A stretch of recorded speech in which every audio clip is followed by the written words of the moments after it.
Boa noite a todos e a todas.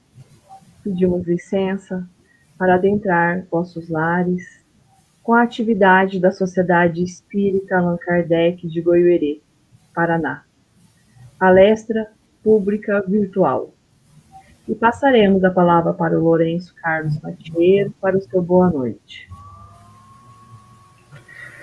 Boa noite, queridos irmãos, queridas irmãs de caminhada, que possamos juntos aprendermos um pouco mais sobre a veneranda doutrina espírita, sobre os ensinamentos de Jesus, rogando que o Mestre seja conosco.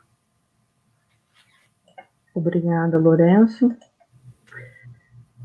E vamos serenar nossos pensamentos, dando início com a prece.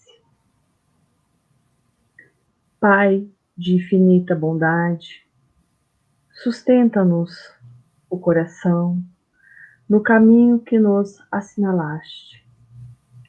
Infunde-nos o desejo de ajudar aqueles que nos cercam, dando-lhe as migalhas que possuímos, para que a felicidade se multiplique entre nós. Dá-nos força de lutar pela nossa própria regeneração, nos círculos de trabalho em que fomos situados por teus sábios desígnios. Auxilia-nos a conter nossas próprias fraquezas, para que não venhamos a cair nas trevas, vitimados pela violência. Pai, não deixeis que a alegria nos enfraqueça e nem permitas que a dor nos sufoque. Ensina-nos a reconhecer tua bondade em todos os acontecimentos, em todas as coisas. Nos dias de aflição, fazê-nos contemplar tua luz através de nossas lágrimas. E nas horas de reconforto, auxilia-nos a estender tuas bênçãos com os nossos semelhantes. Dá-nos conformação no sofrimento, paciência no trabalho e socorro nas tarefas difíceis. Concede-nos, sobretudo, a graça de compreender a tua vontade, seja como for. Onde estivermos, a fim de que saibamos servir em teu nome, para que sejamos filhos do teu infinito amor. Assim seja. E hoje a palestra será com Lourenço Carlos Matiero, diretor da área de atendimento espiritual da SEAC, com o tema Sorria, chegou o seu dia. Lourenço.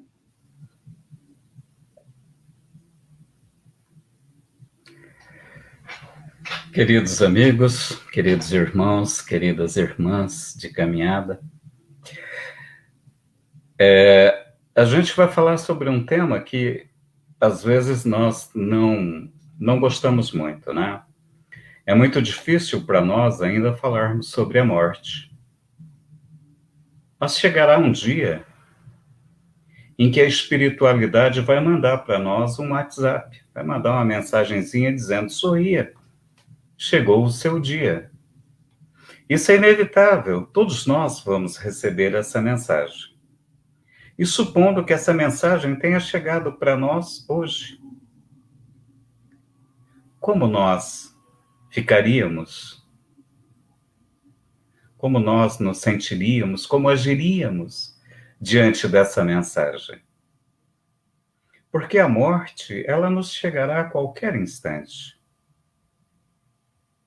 Não temos domínio sobre o segundo seguinte da nossa vida. Então é interessante pensarmos por que vamos adentrar a esse mistério para nós ainda. Temos dificuldade com o tema, é muito comum nós brincarmos, né? Passa a morte que eu tô forte, isola, batemos na madeira. Enfim, não fala de morte porque você chama a morte. E assim nós vamos caminhando aí com os ditos populares. Mas é interessante a gente falar um pouco, conversar um pouco a respeito desse fenômeno natural da vida. Porque a morte do corpo físico nada mais é do que um fenômeno natural que vai atingir a todos os seres da criação, cedo ou tarde. A desencarnação acontece quando os laços perispirituais, até então mantidos, enraizados molécula a molécula no corpo físico, se desfazem, concedendo liberdade ao espírito que passa a viver em outra dimensão. Então a morte nos leva para o outro lado da vida, não para o outro lado da morte. Então a morte nos traz a vida. Talvez nunca tenhamos pensado assim. Mas vamos lá. O que diz a ciência sobre a morte? A morte, no ramo das ciências, ela é estudada pela tanatologia. É a ciência que estuda a morte. E, nesse sentido, ela estuda as causas, circunstâncias, fenômenos, principalmente as repercussões jurídicos sociais. E a medicina legal é a que mais se apropria desses estudos. Aqui no Brasil, o diagnóstico da morte é regido pela Resolução 1480 do ano de 1997 do Conselho Federal de Medicina. É um estatuto, é um manual para que os profissionais da medicina diagnostiquem a morte. Como dissemos, a tanatologia, e em especial a tanatologia forense, que é a parte da medicina legal que estuda a morte e as suas repercussões na esfera jurídico-social. Mas a morte, na sua acepção mais simples, consiste na cessação total e irreversível das funções vitais. Então vamos lembrar sempre das funções vitais.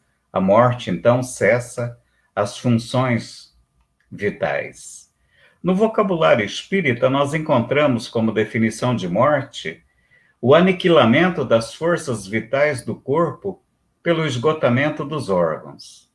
Privado o corpo do princípio da vida orgânica, a alma se desprende e entra no mundo dos espíritos. Vamos mais. Leon Denis, no livro O Problema do Ser, do Destino e da Dor, na primeira parte, no capítulo 10, intitulado A Morte, ele nos diz: a morte é uma simples mudança de estado, a destruição de uma forma frágil que já não proporciona à vida as condições necessárias ao seu funcionamento e à sua evolução.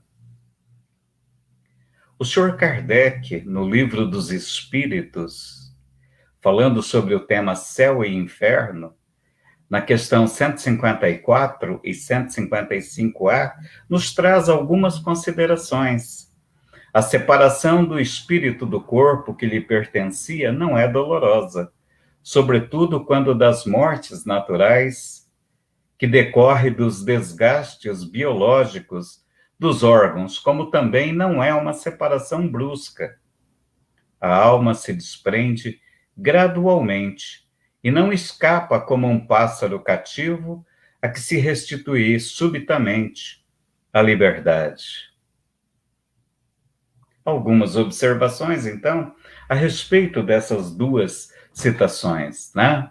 Do Livro dos Espíritos, pelo Sr. Allan Kardec, e Leon Denis, no livro O Problema do Ser, do Destino e da Dor. A observação comprova que, no instante da morte, o desprendimento do perispírito não se completa subitamente, que se opera gradualmente com uma lentidão muito variável conforme os indivíduos. Em uns é bastante rápido, podendo dizer-se que o momento da morte é também o da libertação. O que se verifica logo após em outros, sobretudo Naqueles cuja vida foi toda material e sensual, o desprendimento é muito menos rápido, durante algumas vezes, durante dias, semanas, até meses, o que não implica a existência no corpo da menor vitalidade, nem a possibilidade de um retorno à vida. De fato, é racional conceber-se que quanto mais o espírito se tem identificado com a matéria, tanto mais penoso lhe seja separar dela, ao passo que a atividade intelectual e moral e a elevação dos pensamentos operam um começo de desprendimento, mesmo a vida durante o corpo. Na questão 155, nós podemos ver esse texto. Então é interessante nós pararmos aqui, e é algo que nos chama muito a atenção, o momento da morte. O que acontece no momento da morte? Tecnicamente, é a extinção de toda a energia vital do corpo. É a morte do corpo.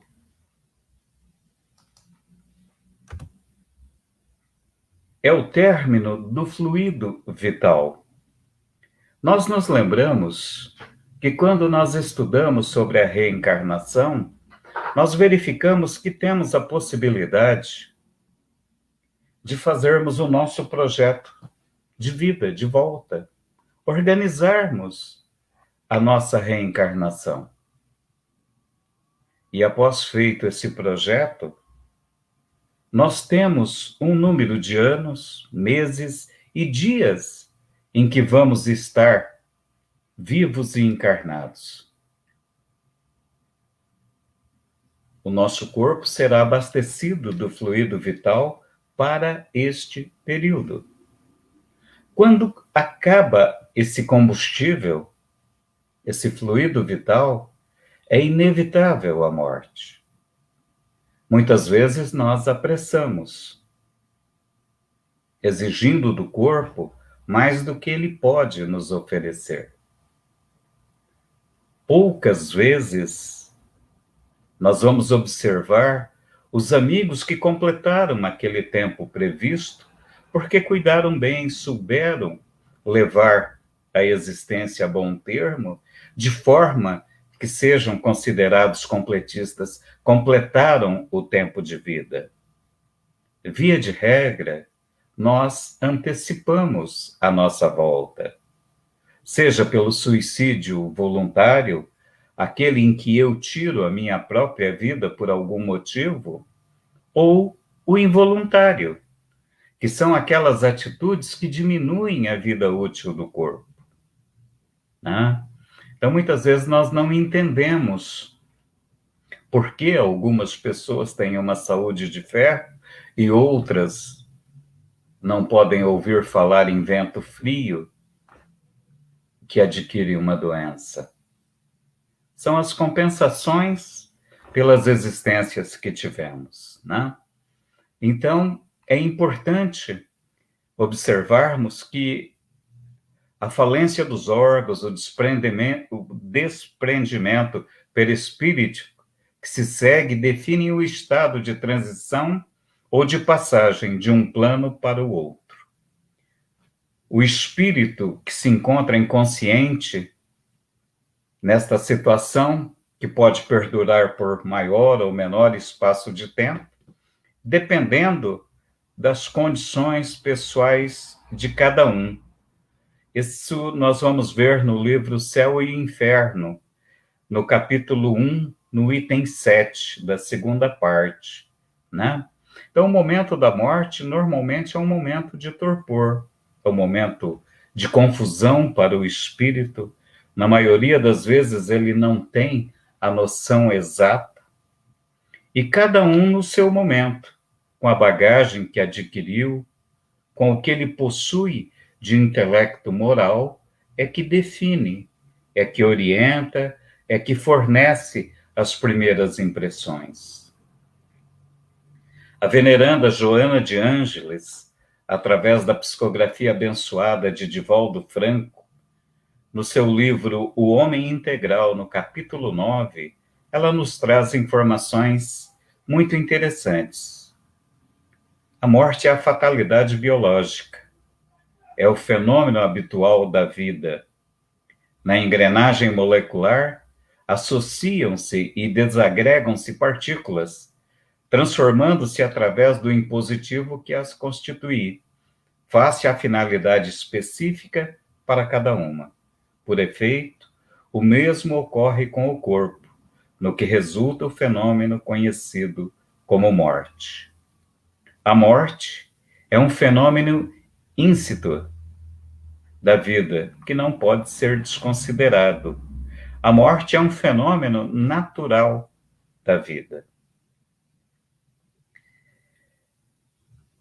A intuição da vida, o instinto de preservação da existência, as experiências psíquicas do passado e para as experiências do presente, atestam que a morte é um veículo de transferência do ser energético pensante de uma fase ou estágio vibratório para outro, sem expressiva alteração estrutural da sua psicologia. Assim morre-se como se vive, com os mesmos conteúdos psicológicos que são os alicerces, inconsciência ou do racional, a consciência. Então, Joana de Ângeles nos chama a atenção e ela diz que é uma fatalidade biológica, que a morte é um fenômeno habitual da vida, que as moléculas se associam e se desagregam, se transformam, se mudam, se alteram. Então, dessa forma, o nosso corpo biológico, constituído de milhares e milhares de moléculas, elas tendem, ao longo da existência, a terem as suas transformações normais, habituais. E um dia param. E aí a morte é inevitável. A morte é um veículo de transferência. A morte nos leva para o outro lado da vida. Olha que interessante. Morrer é acabar. Mas ela nos leva para o outro lado que tem vida. E aqui nós vamos nos lembrar do poeta popular, quando ele diz que a plataforma que recebe aquele que chega, aquele que vem visitar, aquele que vem passar um tempo conosco, é a mesma plataforma que leva embora, que leva de volta àquele que vai partir, que vai nos deixar.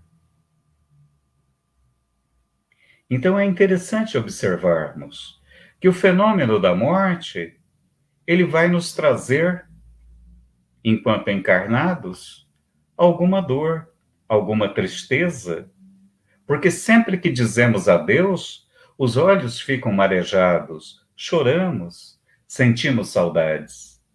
Nós precisamos levar em conta que o espírito imortal que nós somos, ele renasce no mundo espiritual.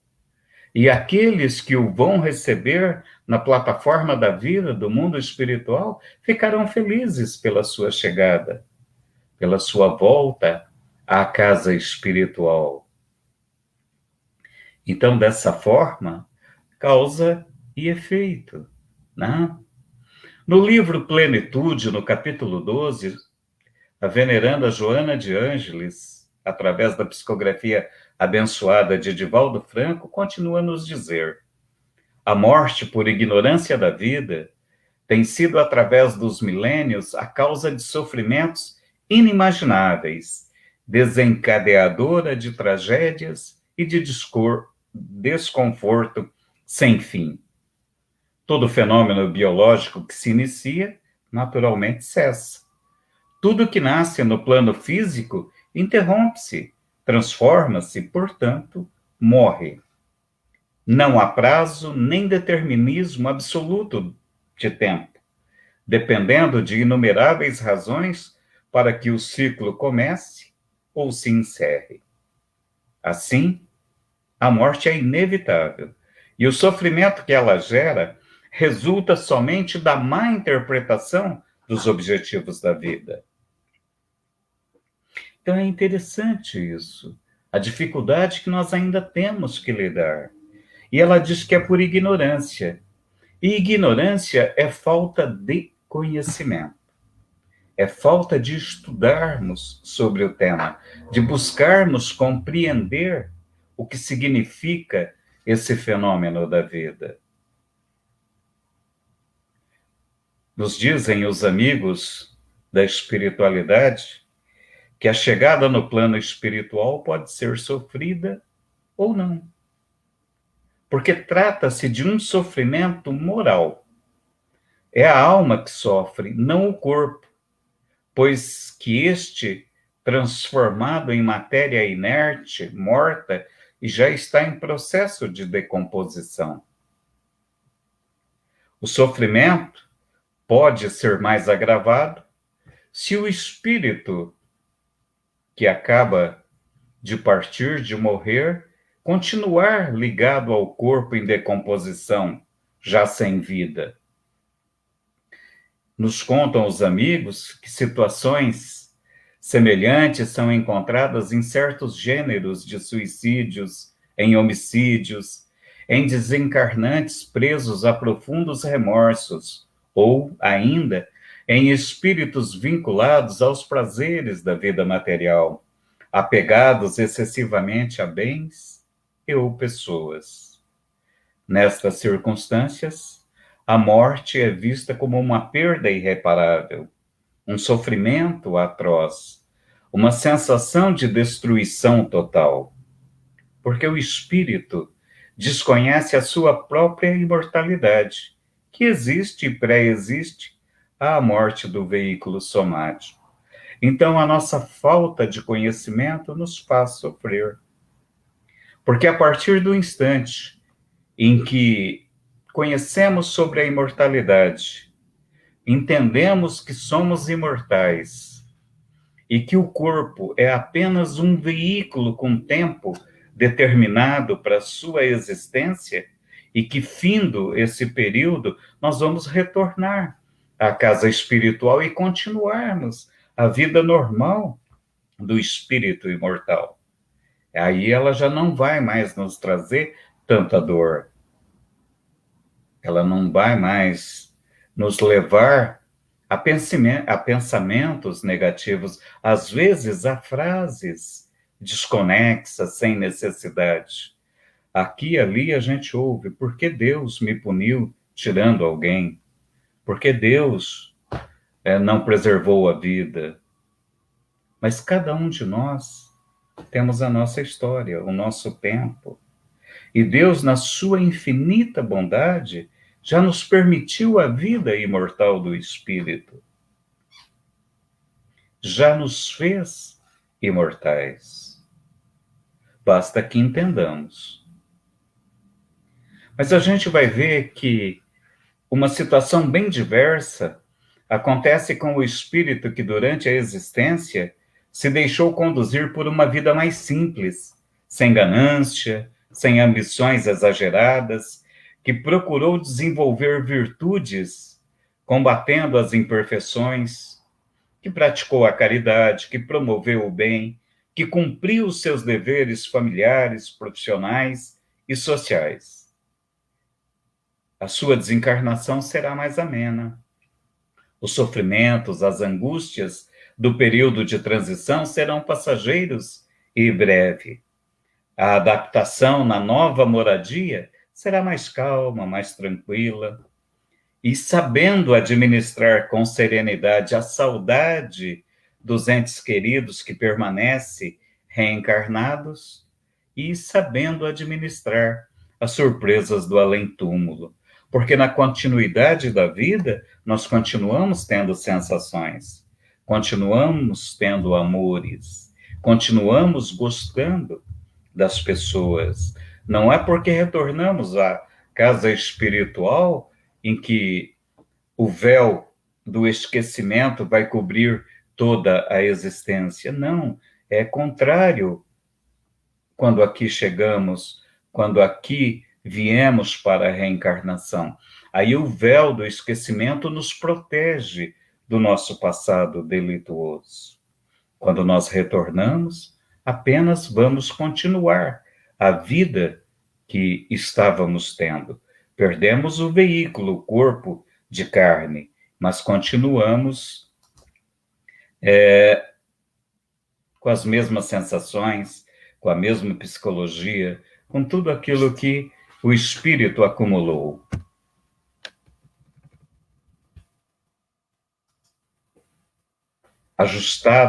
Ajustado à vida no plano espiritual, o espírito colherá então os frutos bons ou amargos do que semeou durante a experiência reencarnatória, se submetendo, no final das contas, à lei do progresso. É o que nos lembra André Luiz, quando aponta o valor da desencarnação. Estamos com um pequeno probleminha técnico aqui. Nosso mouse parou de funcionar e nós precisamos dele.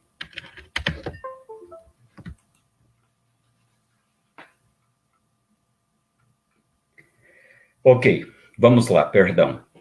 Sem a desencarnação, não atingiríamos a renovação precisa para que pudéssemos largar os processos menos felizes das vivências anteriores, que nos livraria da caducidade no terreno das formas. Compreendemos em face disso que não podemos louvar as dificuldades que nos rodeiam, conforme nos diz Fernando Orme, através do livro Janela para a Vida, psicografia do Francisco Cândido Xavier, que é imperioso nós reconhecermos que sem as dificuldades que nos rodeiam, nós eternizaríamos paixões, enganos, desequilíbrios e desacertos, motivo pelo qual será justo interpretá-las por chaves libertadoras, que funcionam em nosso espírito, a fim de que nosso espírito se mude para o que deve ser, mudando em si e fora de si tudo aquilo que lhe compete mudar. Então, o Fernando nos convida a essa mudança, a entendermos que as dificuldades que nos chegam, que as paixões que nos foram colocadas, os enganos que tropeçamos, são ferramentas, são oportunidades que nós temos quando reconhecemos que houve excesso, que houve erro, que houve desequilíbrio, já começamos a acertar o passo. Mas é necessário que reconheçamos. É necessário que reflitamos sobre essas dificuldades. Não podemos, pura e simplesmente, dizer que a dificuldade que me chega é castigo. Não é assim.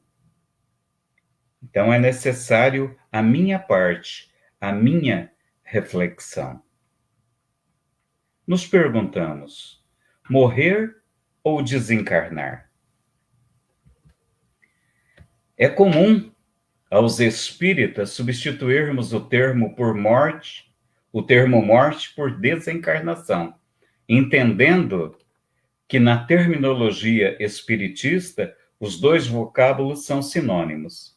Interpreta-se assim que o termo desencarnação pode ser usado livremente para traduzir o conceito de morte. Todavia, o aprofundamento da questão pode levar a entendimentos diferenciados entre os dois termos.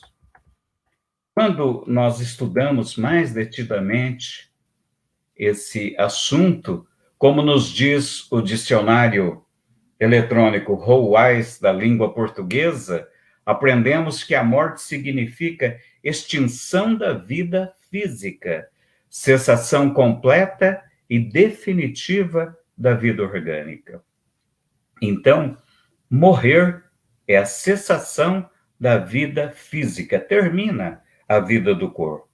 Já a desencarnação, por outro lado, refere-se à libertação espiritual, ao desprendimento do espírito das coisas terrenas, sejam físicas, emocionais ou psicológicas, como nos diz o espírito Manuel Filomeno de Miranda, no livro Temas da Vida e da Morte, através da psicografia de Divaldo Franco.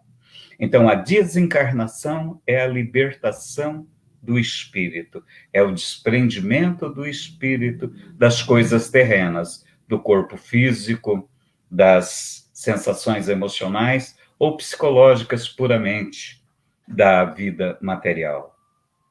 Embora sejam palavras de sentidos diferentes, é facilmente perceptível a relação intrínseca entre elas. Daí fazemos-nos duas perguntas semelhantes na forma, porém diferentes na semântica. Primeira, é possível morrer e não desencarnar? Segunda, é possível desencarnar e não morrer? Após refletirmos, chegamos à conclusão: se o corpo do indivíduo morre, porque se extinguiu o fluido vital relativo à cota de existência orgânica para aquela vida material, o caminho natural é de que o espírito, em essência, que já não mais continuará com aquela vida física, também pudesse se libertar em definitivo das questões materiais. Então a gente vai ver que morrer é diferente de desencarnar, né? A morte é a extinção do fluido vital. Por consequência, é automático a libertação do espírito, o desencarne, deixar a carne. Deveria, igualmente, desencarnar, mas não é assim que ocorre na prática. Pelo contrário, morrer não é desencarnar, é muito mais comum do que poderíamos imaginar à primeira vista. Quais são os casos dos que permanecem apegados a questões materiais, presos a preocupações cotidianas, atados a gravames sentimentais e, mesmo após o decesso, não conseguem alçar voo em direção a outros páramos? Então, é muito comum os amigos da espiritualidade, através da literatura espírita, narrar histórias daqueles que morrem, mas não se separam do corpo, não deixam a vida.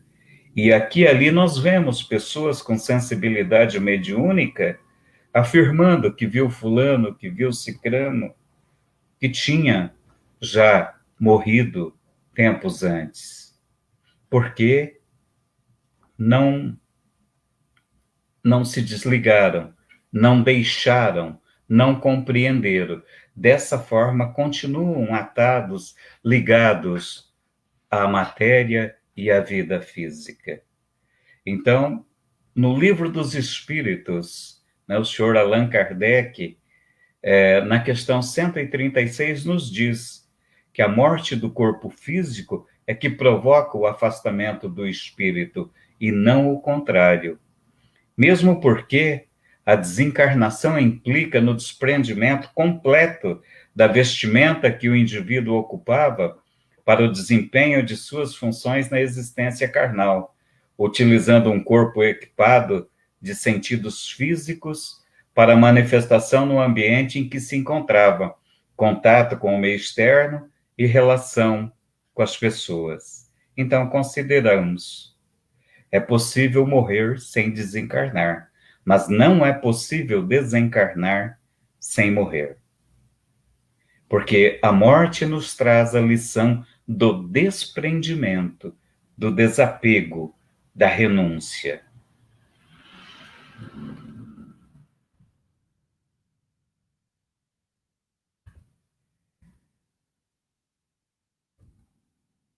Vamos fazer algumas considerações a respeito da morte. Falamos: sorria, chegou o seu dia. Morri. E agora? O que que acontece? Então, a principal surpresa que nós temos no pós-morte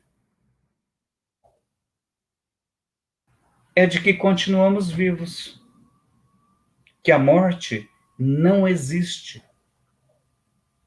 Porque acreditar na imortalidade espiritual implica em modificar por completo os padrões de vida quando comparados com o perfil do materialista que não crê em nada além da morte.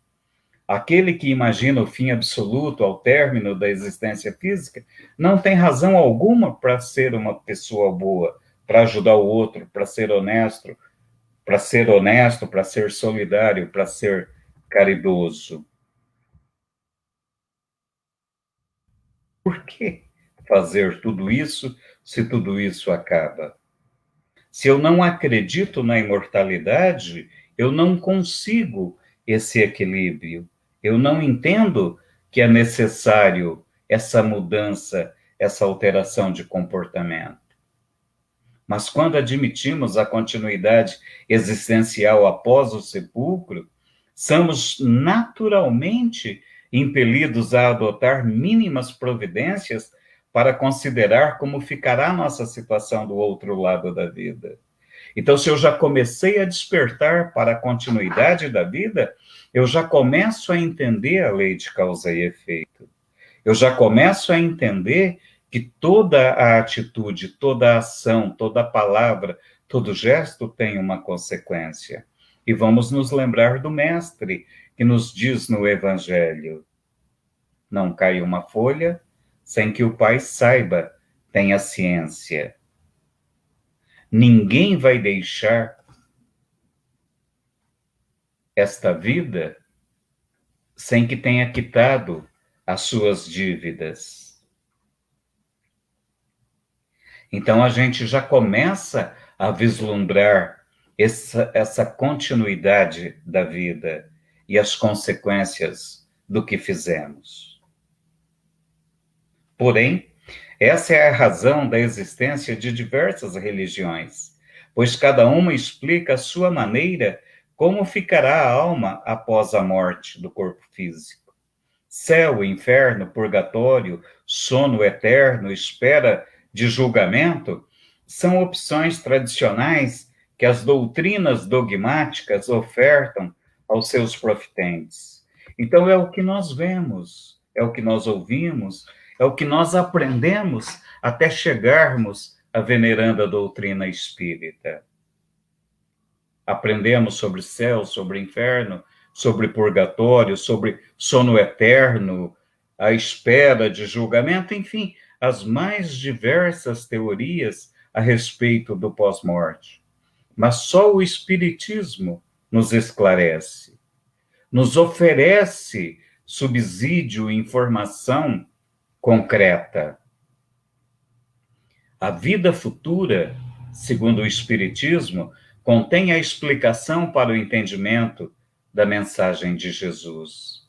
Jesus nos convidava para um reino que não era da terra, né? Meu reino não é deste mundo. Como? Se nós vivíamos aquele momento aqui na terra. Mas Jesus falava do reino da consciência, do reino do amor, do reino da bondade, da vida do espírito, do reino do mundo espiritual. Então, quando nós não temos a perspectiva da vida continuada, do porvir do amanhã, ficamos limitados a estreitos horizontes que nos impedem de ampliar a visão para entendimento mais aprofundado do verdadeiro significado da vida em sua expressão de imortalidade. Um dia desses, um amigo comentava, e esse amigo é um amigo de longa data, da infância, e ele é um pastor de uma igreja evangélica, e ele dizia: o maior patrimônio que Deus ofereceu ao homem foi conferir-lhe o dom de ser imortal. Essa condição é inerente à nossa natureza. Todo espírito é imortal. E ele dizia como é interessante aquela passagem gravada no Evangelho de Mateus do túmulo vazio, quando no terceiro dia removem a pedra e o túmulo está vazio. Foi o maior presente de Deus, porque ele confirmou a imortalidade. Ele matou a morte ali. E é interessante nós observarmos que os apóstolos que estavam ali com Maria de Magdala, esperando o cumprimento da promessa do Mestre, se cansaram, se aborreceram e foram embora. Assim como nós fazemos ao longo das nossas muitas existências. Nos cansamos, nos aborrecemos e vamos abandonando, vamos deixando para depois, vamos nos atrasando. Maria de Magdala, que tinha compreendido, que tinha entendido, que acreditava na orientação do Mestre, se manteve firme e foi a primeira a vê-lo no pós-morte. Então, nem nós conseguimos eliminar a essência divina que guardamos na intimidade do nosso ser, pois reconhecer a paternidade de Deus implica assumir a postura de filhos. Pai nosso, que estais nos céus. Então nós admitimos, nós assumimos essa paternidade. Nós queremos essa paternidade quando nós oramos e estabelecemos esse contato com o Pai infinito de amor e de bondade. Por mais que tenhamos a ideia, que tenhamos fixado, compreendido, aprendido sobre a imortalidade, a experiência da morte física ainda é algo que nos causa estranheza, surpresa, por que não dizer em algumas situações, mal-estar. Vamos nascer, morrer, renascer, quantas vezes precisarmos para os acertos, os desacertos, as provas, as expiações, para repetirmos as lições que não aprendemos. Quantas vezes já fizemos e a morte ainda nos causa impacto. E o Espiritismo nos concede essa extraordinária oportunidade por nos oferecer os elementos indispensáveis para que pensemos mais amplamente, entendendo a essência da vida no antes e depois da breve passagem pela vida espiritual.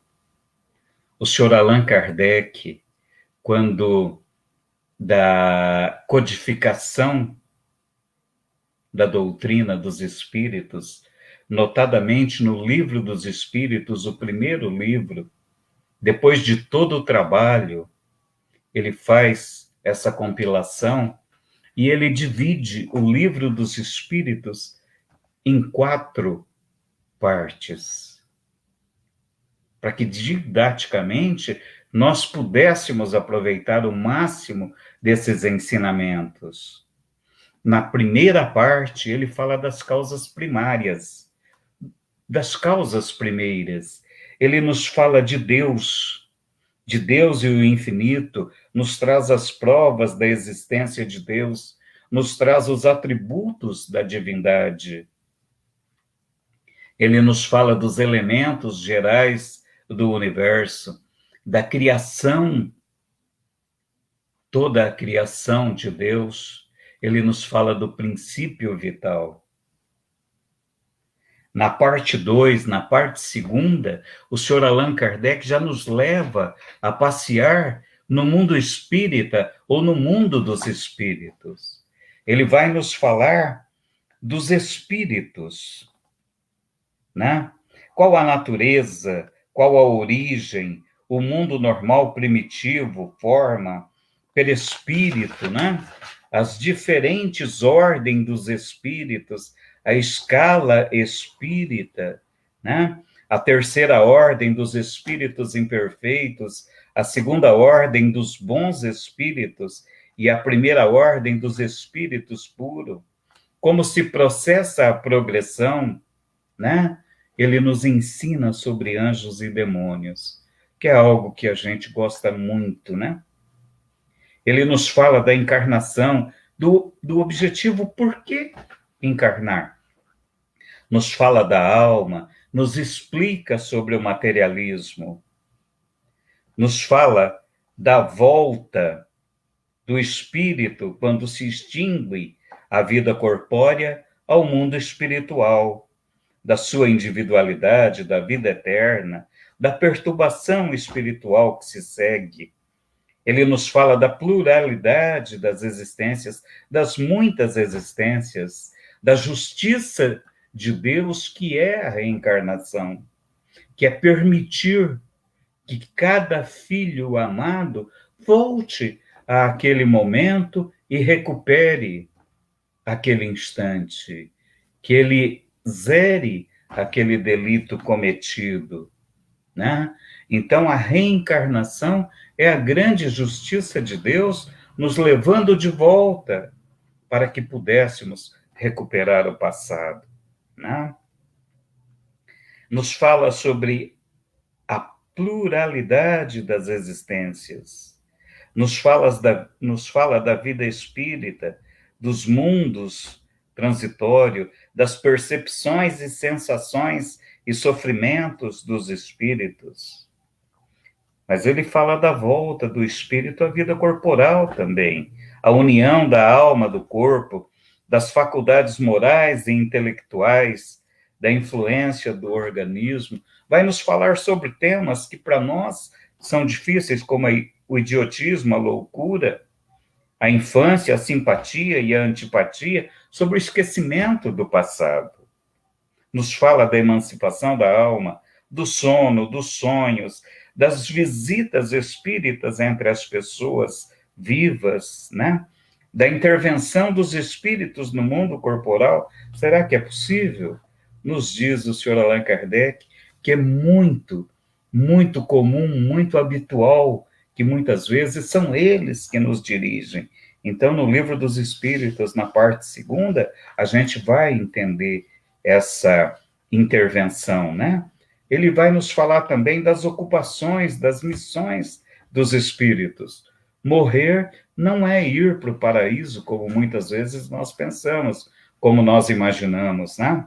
É só morrer que eu vou estar numa nuvenzinha de algodão, deitado numa rede, que tem uma palmeira e tem alguém me servindo.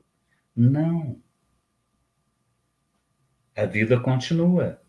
Nós vamos ter que continuar o nosso aperfeiçoamento, o nosso estudo, a nossa mudança íntima, a nossa reforma estrutural. Então, nós temos ocupações, nós temos serviços. Na espiritualidade, precisa-se de médico, de enfermeiro, de porteiro, de zelador, de motorista. Se tem as mesmas atividades. A diferença é que não temos mais o corpo físico, né? Na parte terceira, o nosso código moral, das leis morais. O senhor Allan Kardec nos traz notícias, ensinamentos dos caracteres da lei natural, do conhecimento da lei natural, do bem, do mal, da divisão da lei natural, né? Aonde está escrito as leis naturais? Na consciência. Então, todos nós, espíritos imortais, temos essa centelha divina, que é a nossa consciência, é o nosso código de conduta, né? Nos fala da lei de adoração, o objetivo da adoração, da prece, da vida contemplativa, da lei do trabalho. É algo que muitos de nós não gostamos, não somos afetos, né, ao trabalho, mas existe necessidade de trabalho, existe limite de trabalho, tem que se aprender sobre a questão do repouso. Nos fala também da lei de reprodução, nos fala da população do globo, da sucessão, do aperfeiçoamento das raças, os obstáculos à reprodução, sobre casamento, celibato, da lei de conservação, os instintos da conservação, os meios, como gozar bem os bens terrenos, nos fala sobre necessário e supérfluo. Lei de destruição, destruição necessária e destruição abusiva, sobre os flagelos destruidores. Então, o livro dos Espíritos nos traz esse ensinamento. Vivemos um flagelo nesse momento, vivemos sob a égide de uma pandemia. Então, o Sr. Allan Kardec nos traz esclarecimento para esses momentos difíceis. Vai nos ilustrar também sobre guerras, assassínios, crueldade, pena de morte, né? Como diria Chico Xavier, por que, meus irmãos, a pena de morte, se nós podemos implantar a pena da educação, né? Então, o Livro dos Espíritos nos traz a oportunidade desse aprendizado, da lei de sociedade, como viver em sociedade, dos laços de família, que são sociedades menores, da lei de progresso, da marcha do progresso, fala das civilizações, das legislações, da influência do espiritismo no progresso da humanidade. Nos fala da lei de igualdade, desigualdades, nos fala sobre as provas da riqueza e da miséria, da igualdade dos direitos do homem e da mulher, da igualdade perante o túmulo. Às vezes, aqui e ali, nós ouvimos, né, a questão da desigualdade entre o homem e a mulher, e fica a pergunta para nós, que diferença tem o homem da mulher perante Deus? Se nós sabemos que a cada reencarnação nós habitamos um corpo, quantas vezes nós reencarnamos homens, quantas vezes nós reencarnamos mulher? O espírito tem essa necessidade para o ajuste psicológico, né? Da lei de liberdade, vai nos falar da liberdade natural, da liberdade de pensar, de consciência, do livre-arbítrio, vai nos falar da escravidão, da fatalidade, do conhecimento do futuro, que é algo que nos agasta muito. Quem não quer saber o que vai acontecer amanhã? Quem não gostaria, como nós brincamos, de ter uma bola de cristal que nos mostrasse como seria o momento seguinte da nossa vida? Nos fala também da lei de justiça, de amor e de caridade, né? A justiça, os direitos naturais, o direito de propriedade, sobre o roubo, a caridade e o amor ao próximo, o amor materno e filial, nos fala da perfeição moral, as virtudes, os vícios, as paixões, o egoísmo, os caracteres do homem de bem e a necessidade do conhecimento de si mesmo, das penas e gozos terrestres, das felicidades, das infelicidades, sobre o nada, sobre a vida futura. Então, o Livro dos Espíritos, através do Sr. Allan Kardec, nos proporciona essa abertura desse conhecimento que nos leva à compreensão de Jesus. Raul Teixeira, expositor espírita, no programa Vida e Valor, responde a algumas questões. A morte, foi perguntado a ele, a morte não é uma libertação? E ele responde, necessariamente não. A morte é uma libertação para quem viveu se libertando. A morte é uma escravização para quem viveu se escravizando. Quem é que vive se libertando e quem é que vive se escravizando? Raul diz, vive se escravizando a pessoa que põe todas as suas fichas nas coisas que vão ficar aqui. Meu valor maior é o meu carro, a minha casa, a minha mulher, o meu marido, o meu filho, meu isso, meu aquilo. Obviamente, na hora em que eu tenho que deixar para trás tudo isso, eu estou escravizado. Estou numa tormenta sem tamanho. Quando nós vivemos no mundo usando as coisas sem permitir que essas coisas nos usem, eu não sou escravo da minha casa. Eu adoro a minha casa, mas se eu tiver que ficar sem ela, vou ficar feliz do mesmo jeito, vou viver do mesmo jeito. Eu adoro o carro que eu tenho, mas no dia em que eu não mais tiver o carro, tenho minhas pernas e serei feliz do mesmo jeito. Essas são as pessoas que vão se libertando enquanto estão vivendo no corpo físico. E quanto à nossa família, não tenho que pôr na minha cabeça que meu filho é meu filho, meu patrimônio, que minha mulher é minha mulher, meu patrimônio, que meu marido é meu marido, meu patrimônio. Não, não é assim. Nós estamos marido e mulher. Nós estamos pais e filhos. Nós estamos irmãos biológicos. Na verdade, nós somos membros da grande família universal. Embora amando a esposa, amando o filho, amando a filha, o parente, o amigo, tenhamos sempre a certeza de que um dia nós vamos ter que atravessar a grande ponte elevadiça da morte, que vai nos levar de volta ao mundo espiritual. E aí, cada um de nós vai se ligar à sua sintonia espiritual. Não é o parentesco consanguíneo da Terra, é a nossa vinculação psíquica que vai dizer para onde nós vamos. É o nosso pensamento que vai nos levar. Se eu sou filho de uma mãe santa, mas for uma alma atormentada, eu vou ter que me vincular às almas atormentadas que vibram na mesma faixa que eu vibro. É a justiça que a divindade criou, de modo que a gente vai vivendo no mundo sabendo que ninguém é de ninguém, como diz o poeta popular.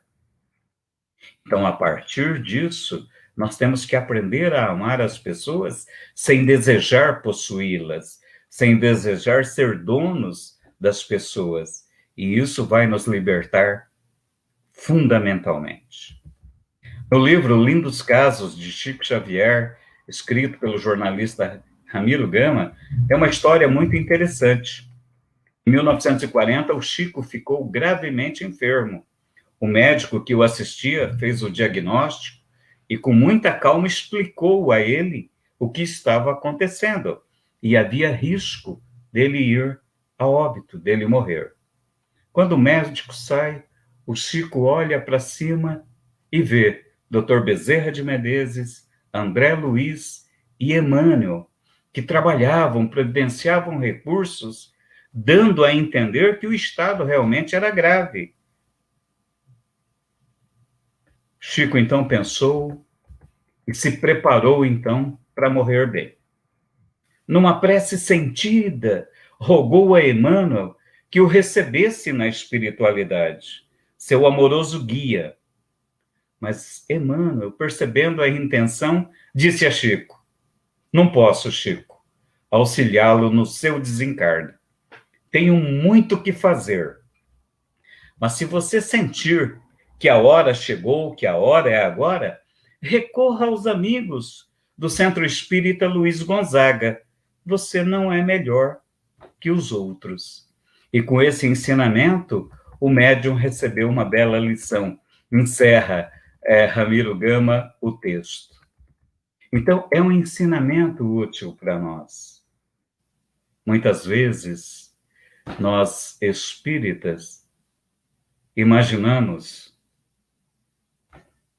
nosso lar, várias outras colônias espirituais, ou até mesmo o Hospital Esperança, que é um hospital dedicado a receber espíritas em conflitos, em confusão mental, quando retornam à casa espiritual, pelos mais diversos motivos, né? Aqui e ali nós ouvimos o espírita dizer: eu não tenho medo de morrer, eu tenho vergonha, porque quando eu chegar do lado de lá, eu sabia o que eu devia ter feito e eu não fiz. E isso causa uma grande confusão. Mas o exemplo do Chico nos traz a lição do merecimento e nos mostra um caminho para que possamos ir a algum lugar, para que possamos ser recebidos na espiritualidade. É necessário que tenhamos merecimento. É necessário que tenhamos trabalhado no bem, na caridade, que tenhamos começado a nossa reforma íntima, tenhamos começado o nosso estudo a respeito da imortalidade. Assim, seremos conduzidos, amparados, assistidos, né? Mas ele nos dá o caminho. Chico, recorra aos amigos do Centro Espírita Luiz Gonzaga. Então, muito provavelmente, o Centro Espírita que nós vamos hoje, ele foi concebido na espiritualidade muito tempo antes dele ser concebido na esfera física. Então, desta forma, esta colônia existe e nós continuaremos trabalhando lá com os amigos que nos precederam à volta à casa espiritual. Caminhamos para o fim, meus irmãos, e permitam que a gente encerre essa nossa conversa, esse nosso bate-papo, com uma prece. E essa prece nós tiramos do Evangelho segundo o Espiritismo, pelo senhor Allan Kardec, no capítulo 28, no item 41. É uma prece por alguém que acaba de morrer. Meu Deus, creio em ti e na tua bondade infinita. E por isso mesmo, não posso crer que haja dado ao homem a inteligência que lhe faculta conhecer-te e a aspiração pelo futuro para o mergulhares no nada. Creio que o meu corpo é apenas o envoltório perecível da minha alma e que quando eu tenha deixado de viver, acordarei no mundo dos espíritos. Deus Todo-Poderoso, sinto que rompem os laços que me prendem a alma ao corpo e que dentro em pouco irei prestar contas do uso que fiz da vida que me foge. Jesus amigo, agradecidos pela oportunidade,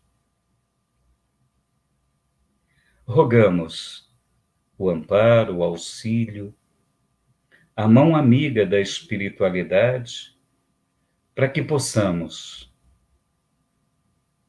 começar a trilhar o caminho do bem. Que a sua paz, mestre amado, seja conosco, hoje e sempre. Que assim seja. Assim seja. Obrigada, Lourenço, pelas reflexões oportunas dessa noite. E já convidamos a todos para o próximo sábado, dia 13/2, onde teremos a presença de Edmilson Luiz Siqueira, trabalhador da 11ª URI, de Campo Mourão, aonde é o vice-presidente. E, queridos amigos, agradecemos a todos que compartilharam e curtiram essa live e pedimos que continue nos ajudando na divulgação da doutrina espírita.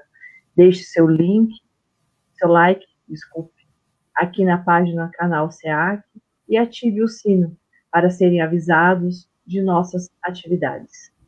Votos de paz a todos. Boa noite.